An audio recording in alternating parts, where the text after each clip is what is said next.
SSP Sanjay Kumar Verma के निर्देशन में जसवंत नगर पुलिस ने लोगों से ठगी करने वाले एक फर्जी आईआरएस अधिकारी को उसके 5 साथियों के साथ एक राइफल, एक रिवॉल्वर, 36 जिंदा कारतूस, 6 खोखे और एक फर्जी शस्त्र लाइसेंस और एक कार समेत गिरफ्तार किया है। ताबड़तोड़ एक्शन में इटावा के एसएसपी संजय कुमार वर्मा चार्ज ग्रहण करने से अब तक 1 महीने में लगातार 1 दर्जन आपराधिक घटनाओं के बड़े बड़े खुलासे करने में कामयाब रहे हैं। बता दें कि पुलिस पूछताछ में बड़ा खुलासा हुआ है। बताया जा रहा है कि आरोपी पूर्व में फर्जी आईआरएस अधिकारी बनकर लोगों से ठगी के मामले में 2020 में इटावा के सिविल लाइन थाने से भी जेल जा चुका है और एसएसपी ने बताया कि गिरफ्तारी के साथ फर्जी आईआरएस अधिकारी व उसके साथियों के पास से विभिन्न बोरों के 36 जिंदा कारतूस बरामद हुए हैं और इसी के साथ पुलिस ने सफलता हासिल की, जहां पर 5 अन्य आरोपी को भी गिरफ्तार किया गया। आरोपियों के पास से अवैध असलाह भी बरामद हुआ है। यहाँ पर बड़ी बात यह कि देखिए, फर्जी आईआरएस अधिकारी को पुलिस ने गिरफ्तार किया है। इटावा के एसएसपी संजय कुमार वर्मा के निर्देशन में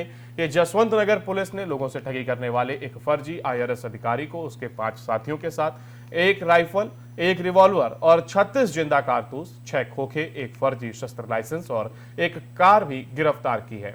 ताबड़तोड़ एक्शन में इटावा के एसएसपी संजय कुमार वर्मा चार्ज ग्रहण करने से अब तक 1 महीने में लगातार कई दर्जन आपराधिक घटनाओं के बड़े बड़े खुलासे करने में कामयाब रहे हैं। तो वहीं पुलिस पूछताछ में बड़ा खुलासा यह भी हुआ कि आरोपी पूर्व में फर्जी आईआरएस अधिकारी बनकर लोगों से ठगी करने के मामले में 2020 में इटावा के सिविल लाइन थाने से भी जेल जा चुका है। और एसएसपी ने आगे बताया कि गिरफ्तारी के साथ फर्जी आईआरएस अधिकारी और उनके साथियों के पास से विभिन्न बोरों के 36 जिंदा कारतूस बरामद हुए हैं।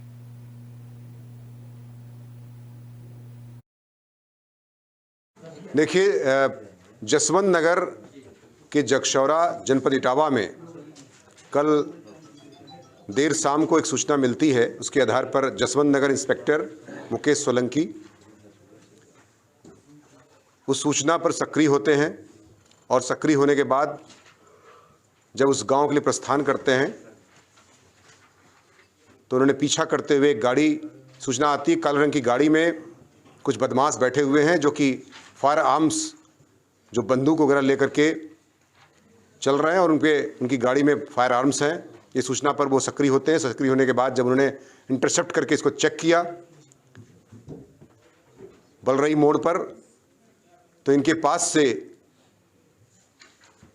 रिवॉल्वर और एक मॉडिफाइड राइफल बरामद हुई जो आपके सामने रखी हुई है और 36 कारतूस और 6 खोखा कारतूस 315 के और 32 बोर के बरामद होते हैं। देखिए, और बदायूं में 1 फरवरी से गायब युवक का शव बरेली सुभाष नगर थाना क्षेत्र के नाले में मिलने से सनसनी फैल गई। बताया जा रहा है कि बदायूं जनपद के कस्बा उसावाम निवासी विजय सिंह 1 फरवरी को उसावाम कस्बा निवासी राकेश व इको कार चालक शंकर के साथ बरेली के थाना सुभाष नगर क्षेत्र में शादी समारोह में शामिल होने गया था। युवक वापस नहीं आया, जबकि साथ ले जाने वाला राकेश पंडित वापस लौट आया। विजय सिंह की पत्नी ने अगले दिन राकेश से पूछा कि उसका पति क्यों नहीं लौटे, तो राकेश ने संतोषजनक जवाब नहीं दिया। तो गायब विजय की पत्नी और पुत्र ने बरेली सुभाष नगर थाना जाकर गुमशुदगी की रिपोर्ट दर्ज कराई। जब 1 सप्ताह तक कोई सुराग नहीं लगा तो गायब युवक की पत्नी ने उसावा थाने में साथ ले गए युवक राकेश पंडित और शंकर ड्राइवर पर नामजद रिपोर्ट दर्ज कराई। तो वहीं जांच के दौरान शव नाले में मिला। मामले को लेकर पुलिस अब आगे की जांच कर रही है।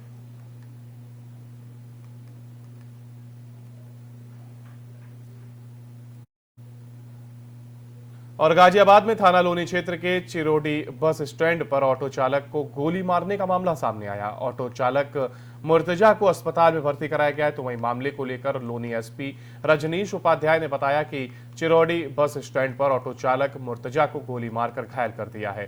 मुर्तजा को गंभीर अवस्था में अस्पताल में भर्ती कराया गया। पूछताछ में मुर्तजा ने बताया कि उसके पड़ोसी कल्लू कसाई और उसके 2 भाइयों ने उसे गोली मार दी। फिलहाल मुर्तजा की स्थिति को देखते हुए दूसरी जगह रेफर कर दिया गया है। आसपास के सीसीटीवी फुटेज की तलाश की जा रही है। तो वहीं आरोपियों की गिरफ्तारी हेतु टीम गठित करके गिरफ्तारी के प्रयास किए जा रहे हैं।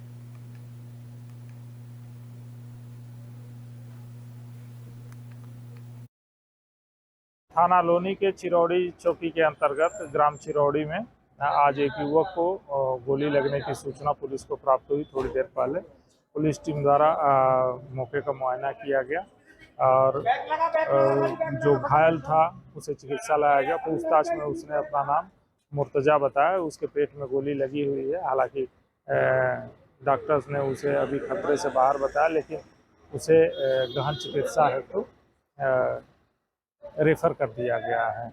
उसने पूछताछ में बताया कि जब वो ऑटो स्टैंड पे अपने ऑटो के साथ खड़ा था तो उसके पड़ोसी कल्लू कसाई और उसके 2 भाई आए और उन्होंने गोली मार दी।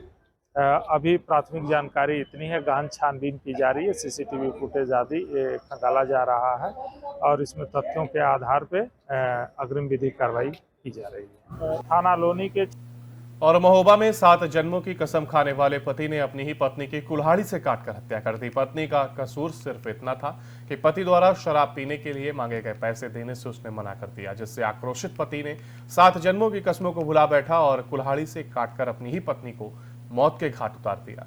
विवाहिता की हत्या की खबर मिलते ही थाना पुलिस मौके पर पहुंची।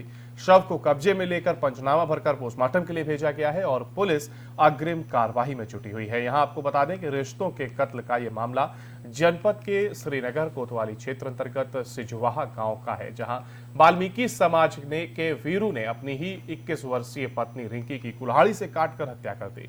बताया जाता है कि मध्य प्रदेश के छतरपुर जनपद अंतर्गत बिजौना गांव में रहने वाली रिंकी का विवाह महोबा के सिजवाहा गांव में रहने वाले वीरू के साथ 2 वर्ष पहले हुआ था। शादी के बाद से ही शराब का लती पति उसके साथ मारपीट करता। पेशे से मजदूरी करने वाला वीरू शराब पीने के लिए अपनी ही पत्नी से पैसे मांगता, जिसको लेकर आए दिन पति पत्नी के बीच विवाद होता।